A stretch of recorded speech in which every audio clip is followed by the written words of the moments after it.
Now, the intrinsic assumption in Model 1 was the two types of classification errors. False positive and false negative are equally costly. But as a clothing retailer with millions of dollars potentially at stake, we need to ask ourselves, is this assumption valid? Let us investigate by positing some costs associated with the various contingency. The rationale for these costs are as follows. True negative, this represents a non-responder being correctly classified as a non-responder. The retailer would not go into trouble of contacting this customer who would not have responded if contacted. No money lost or gained. That would be cost sub TN equals $0.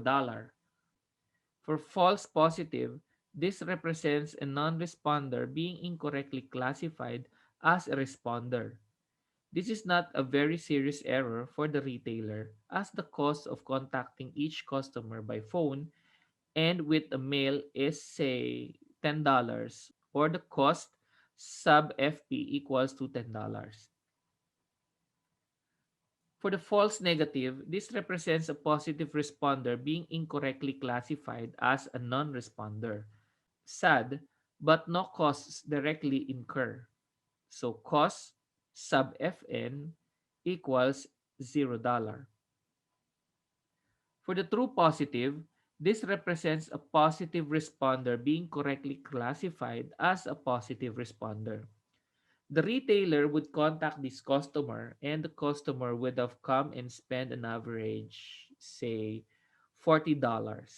Since profit equals negative cost, we have cost sub TP equals negative $40.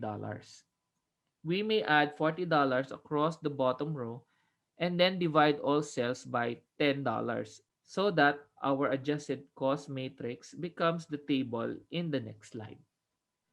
In other words, the retailer's false negative cost is 4 times higher than the false positive cost.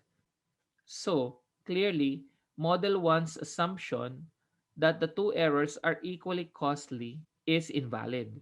Instead, we should turn to a new model, which is Model 2, that incorporates the unequal error cost in the indicated table.